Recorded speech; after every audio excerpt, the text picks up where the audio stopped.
नमस्ते दोस्तों, स्वागत है आपका हरियाणा तक के खास शो द गुड़गांव रिपोर्ट में। और आज के इस एपिसोड में हम बात करेंगे गुड़गांव शहर और गुड़गांव जिले में जो स्ट्रे कैटल का इशू है। आप देखते हैं कि सड़कों से बहुत सारे विजुअल्स इस तरह के आते हैं कि कूड़े का ढेर लगा है, उसमें बहुत सारे जो आवारा पशु है, ज़्यादातर गायें हैं जो उसमें पन्नियों में मुंह मार रही होती हैं। वहाँ जो बचा कुचा खाना है या और दूसरे आइटम्स हैं जो उस गार्बेज यानी उस कूड़े के ढेर में फेंके जाते हैं, उनको खा रही होती है। और बहुत सारे ट्रैफिक सिग्नल्स ऐसे हैं शहर में जहां पर आपको गायों का ये झुंड बैठा हुआ मिलेगा। आप देर रात जाएंगे तो गाय मिलेंगी, सुबह जाएंगे तो गाय मिलेंगी।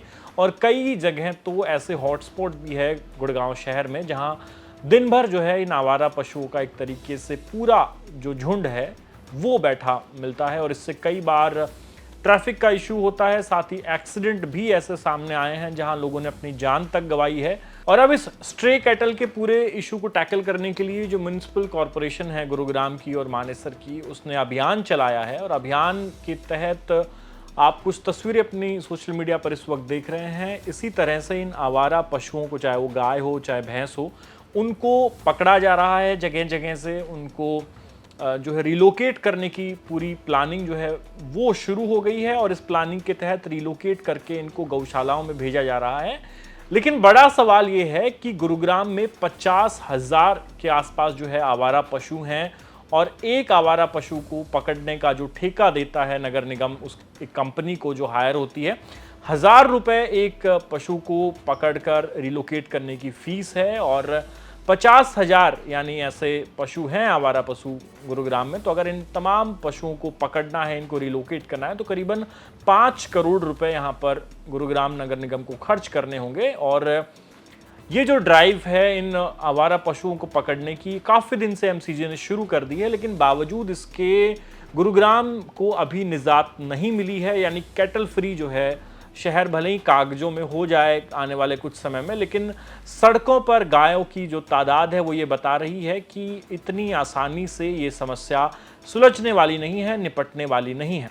आपको बता दें कि गुरुग्राम के 2 ऐसे इलाके हैं जहां पर 2 बड़ी गौशालाएं हैं। इसमें कार्टरपुरी है, चौमा है। इन 2 गौशालाओं में लगभग 2,000 से ज़्यादा गायें हैं, यानी इनकी जो कैपेसिटी है वो फुल हो चुकी है। और अब बहुत सी जो गायें हैं उनको पकड़कर कहाँ ले जाएं, ये अब प्रशासन के सामने बड़ा सवाल खड़ा हो गया है। लिहाजा इन गायों को शिफ्ट किया जा रहा है, किसी को नूह भेजा जा रहा है अलग अलग गौशालाओं में। साथ ही मानेसर के नारमसाद मंदिर में जो बड़ी गौशाला है वो भी फुल हो गई है। नगर निगम गुड़गांव का जो है वो 50 लाख से ज़्यादा रुपए इन पर खर्च चुका है सालाना। ये ट्रिब्यून की रिपोर्ट में सुमेधा शर्मा ने जो लिखी है उसमें दावा किया गया है।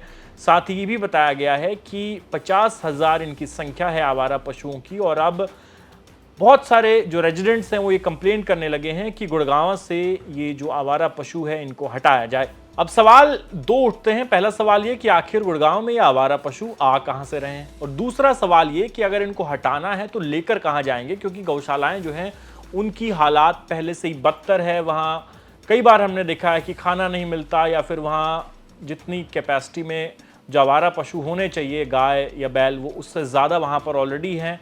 तो वहां पर नए पशुओं को नहीं ले जाया जा सकता। तो ऐसे में पहले सवाल पर लौटेंगे कि आखिर ये आ कहां से रहे हैं। तो इसके पीछे नगर निगम का कहना है, अधिकारियों का कहना है कि बहुत सारे ऐसे इलीगल डेयरीज चलती हैं जो एक तरीके से पशुपालन का काम करते हैं, डेयरी का काम करते हैं। वो लोग इन गायों को छोड़ देते हैं या इन भैंसों को छोड़ देते हैं। और अब ऐसे लोगों को चिन्हित किया जा रहा है, इलीगल डेयरीज जो है उनको बंद किया जा रहा है।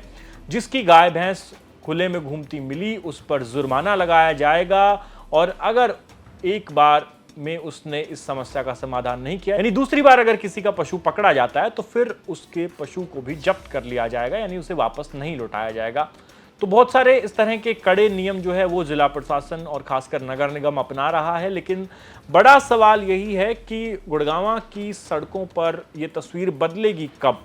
और द गुड़गांव रिपोर्ट के हमारे इस खास शो में हम कोशिश ये करते हैं कि गुरुग्राम शहर के उन ज्वलंत मुद्दों को उठाया जाए जो वहां की रहने वाली आम पब्लिक को सीधे तौर पर इफेक्ट कर रहे हैं। तो हमने आज ये मुद्दा चुना स्ट्रे कैटल का, आवारा पशुओं का। सुमेधा शर्मा की जो रिपोर्ट ट्रिब्यून में छपी है उसका हवाला हमने आपको दिया। हमने आपको बताया कि किस कदर 50,000 के आसपास इनकी संख्या बताई जाती है। तो इनको कब और कैसे एमसीजी शिफ्ट करेगा 2026 तक का दावा किया गया है। 2026 तक का दावा किया है कि 2026 में शहर जो है वो कैटल फ्री हो जाएगा। हालांकि कोई पर्टिकुलर डेट अभी तक नहीं बताई गई है, लेकिन हमने देखा है कि बहुत सारे शहर हैं जो अपने आप में कागजों में तो कैटल फ्री है। एग्जाम्पल मैं आपको दूं अगर, तो रेवाड़ी का आप ले सकते हैं। रेवाड़ी शहर जो है वो कागजों में कैटल फ्री है, लेकिन वहां पर जब भी आप जाएंगे तो सड़क पर आपको गाय जरूर मिलेगी। बहुत सारे इंसिडेंट आए जब लोगों को एक्सीडेंट में जान गंवानी पड़ी, ये जानवर हिंसक हो जाते हैं। और बहुत सारे इस तरह के भी इंसिडेंट हैं कि बच्चों को इन्होंने चोट पहुंचाई है, बड़े बुजुर्गों को नुकसान पहुंचाया है। तो इसी तरह की जो प्रॉब्लम्स है वो अब गुरुग्राम शहर से भी देखने को मिल रही है। यदि आप महरौली की तरफ से गुड़गांव में एंटर करेंगे, आप घिटोरनी से आगे आएंगे, जैसे ही आप गुरु द्रोणाचार्य मेट्रो के नीचे पहुंचेंगे, आप पाएंगे कि वहां पर कूड़े का ढेर है और बहुत सारी गायें भी आपको खड़ी मिलेगी। इसी तरह से कुछ हॉटस्पॉट भी हैं, जैसे वजीराबाद का ट्रैफिक सिग्नल है जहां पर हमेशा आवारा पशु आपको दिखाई देंगे।